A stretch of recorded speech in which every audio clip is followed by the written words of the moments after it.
अस्सलाम वालेकुम। तो यहाँ मैं फ़जर की नमाज़ पढ़ के यासीन शरीफ पढ़ती हूँ, फिर उसके बाद मैं पढ़ती हूँ सूरह मुज़म्मिल। तो आप भी कमेंट करके बताइएगा, आप फ़जर की नमाज़ पढ़ के यासीन शरीफ पढ़ते हैं या नहीं पढ़ते हैं, जो भी देख रहा है। और शाम को मेरा कुरान का टाइम है, उस शाम में मैं असर के बाद कुरान पढ़ती हूँ।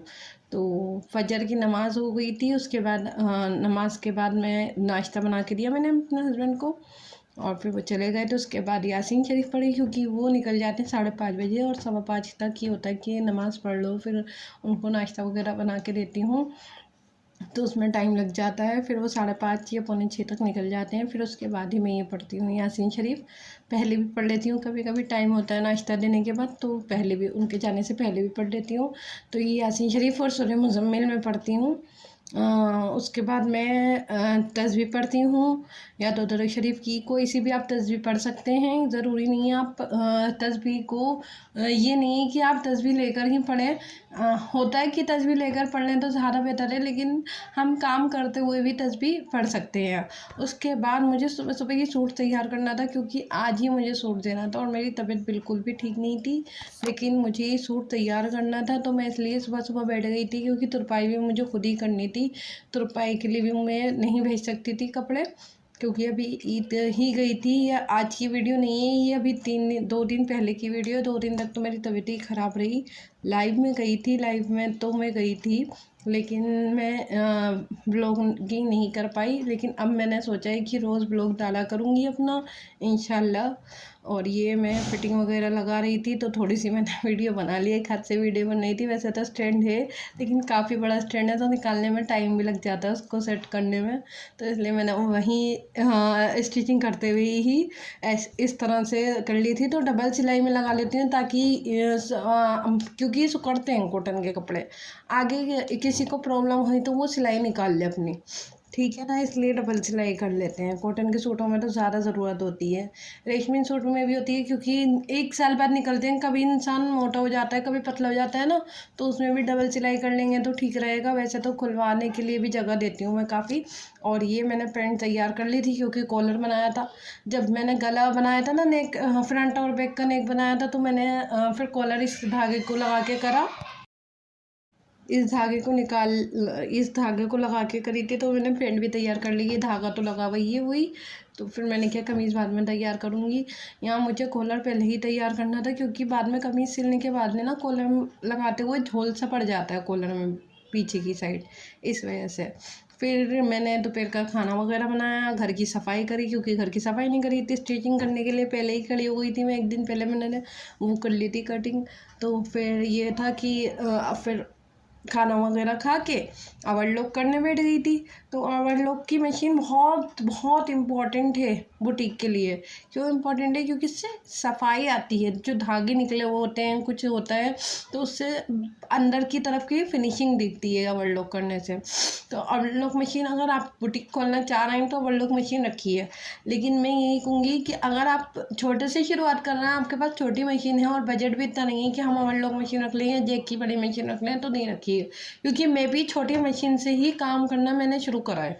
मैं भी छोटी मशीन पे ही काफ़ी साल तक मैंने काम करा है। अब जाके मैंने जैक की जनवरी में ली थी मशीन ये, और मैंने अम्ब्रेला मशीन 1 साल यूज़ करी है। अम्ब्रेला मशीन से मैं कहूँगी, अम्ब्रेला मशीन अपनी लीजिए। अगर आप बुटीक खोल रहे हैं तो जैक की या जुक्की की, जो भी कंपनी की मशीन है, यही वाली मशीन लीजिए, वाइट वाली इलेक्ट्रिक मशीन, ठीक है ना। तो इस तरह से हम अंदर, इसका जो ओवरलॉक होता है ना, अनमोल का सबसे मेन ये होता है, क्योंकि इसमें ना कपड़ा चला जाता है अंदर। तो इसको अंदर की तरफ आस्तीन को रख के, जैसे हम आस्तीन स्लीव लगाते हैं ना कमीज़ में, वैसे ही रखना होता है, फिर लगा लेते हैं। कमीज़ कितना ओवरलॉक होता नहीं है, साइडों की कर लो और आर्म की कर लो, हो गया। या फिर हम जब सिलाई कर रहे होते हैं तब उसका जो कंधे का होती है ना, वहाँ उसका भी ओवरलॉक कर लेते हैं हाथों हाथ, लेकिन मैं ज़्यादातर नहीं छोड़ देती हूँ कंधों का। वो वाले जो कपड़े होते हैं ना रेशमी से, जो शादी में जाने के लिए होते हैं, उनके धागे निकलते ही हैं, तो उसका ज़रूर करना चाहिए हमें। तो पैंट का या शलवार का बहुत ज़्यादा ओवर लुक लगता है मुझे भाई। पैंट सिलने में इतनी आसान है, लेकिन ओवर लुक में मुझे कितनी क्या होगी, यहाँ का भी करो वहाँ का भी करो। कमीज़ तो जल्दी से हो जाता है, लेकिन इसमें ना पैंट में काफ़ी टाइम लग जाता है। तो इस तरह से ना हम क्या कर सकते हैं ना, इसको निकाल भी सकते हैं। अगर मान लो कपड़ा गया, मेरा कपड़ा गया था, तो मैंने इस तरह से ये जो कैंची है ना, कैंची को धागे के अंदर हमें फंसाना होता है। धागे के कपड़ा नहीं आना चाहिए, कपड़ा आ गया तो कट पड़ जाएगा कहीं भी। धागे के अंदर हमें कैंची की नोक को फंसाया और फिर उसको काटते हुए चले गए। तो अगर कपड़ा किसी का फंस जाता है तो बहुत आराम से निकल सकता है उसका कपड़ा, धागे काट के, और दोबारा उस पर ओवरलॉक कर लीजिए, हो गया ओवरलॉक। तो किसी को अगर बुटीक खोलना है तो फिर ओवरलॉक मशीन और ये जुक्की की मशीन, ये सब लगानी बहुत ज़रूरी है। लेकिन मैं कहूँगी, अगर आप एक सूट लगाना है ना, अम्ब्रेला मशीन आपने ले ली, एक सूट लगा, 2 सूट एक टाइम पर लगाना है, जैसे मान लीजिए 3 घंटे में आप 2 सूट पूरे कर रहे हैं, तो इसमें 3 घंटे में आप 3 सूट पूरे कर लेंगे।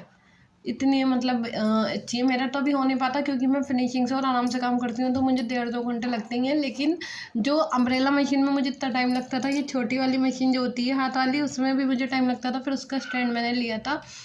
तो शुरू की वीडियो में मेरा है, उसी मशीन पर मैंने काम करा है, तो उसमें है डली, इसमें है डली हुई। शुरू की वीडियो में वो मशीन, छोटी वाली मशीन, वो स्टैंड में ही मैं करती थी। फिर पहले नीचे बैठ कर ही करती थी, फिर स्टैंड में करती थी।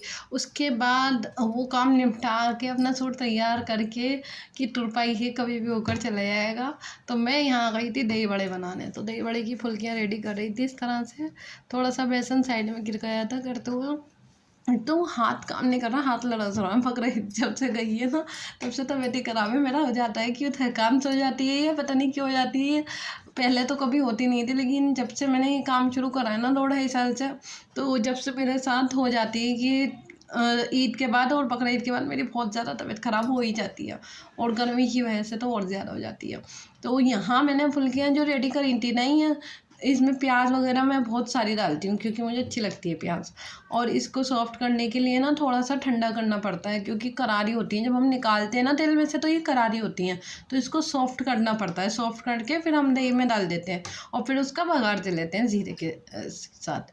तो यहाँ मैं पतला तो मुझे पसंद नहीं है, दही ज़्यादा गाढ़ा ही पसंद है। कि कुछ ज़्यादा ही गाढ़ा हो गया था, तो फुल्कियाँ ज़्यादा हुई थी, दही ज़्यादा ही गाढ़ा हो गया था, तो बहुत मज़े का लग रहा था। लेकिन दही गाढ़ा ही बहुत मज़े का लगता है। दही बड़े बहुत अच्छे लगते हैं बेसन की फुल्कियों के साथ, अगर हम दही गाढ़ा खाएँ तो बहुत मज़े का लगता है। वैसे मुझे पतला दही ज़्यादा अच्छा नहीं लगता, और दही बड़े ज़्यादा मुझे अच्छे भी नहीं लगते थे। लेकिन जब से मैंने बनाना शुरू करा है ना, मैं बिल्कुल गाढ़ा ही दही रखती हूँ। मैं दही में थोड़ा ही पानी डालती हूँ, हल्का फुल्का सा, ज़्यादा नहीं डालती मैं पानी। तो गाढ़ा ही मुझे अच्छा लगता है। ठीक है, तो यहाँ पर फुल्कियाँ भी आप देख रहे होंगे कितनी अच्छी सी बनी है ना। फुल्कियाँ आप देख सकते हैं सॉफ्ट हो गई हैं, लेकिन थोड़ी सी है कसर उसमें, क्योंकि वो अच्छी नहीं लगती, ज़्यादा सॉफ्ट भी पूरी दही में मैश हो जाती हैं इस वजह से। और मेरे बच्चे और मैं, हाँ, और मेरे शौहर, हम सब बैठकर साथ बैठकर खाना खाते हैं। और मेरे शौहर ने, मैंने बिल्कुल भी आदत नहीं डाली है कि हमारे बच्चे बाहर का कुछ भी खाएं। मेरे बच्चे ना मोमोज़ खाते हैं, ना ही पिज़्ज़ा, कुछ नहीं खाया आज तक उन्होंने। बचपन से जब से उन्होंने खाना शुरू करा है ना, मैंने खाने की आदत डाली थी, तब से उन्होंने यही खाया है हमारे साथ खाना, दस्तरखान पे बैठ के। मेरे शौहर भी यही आदत डालते हैं और मैं भी।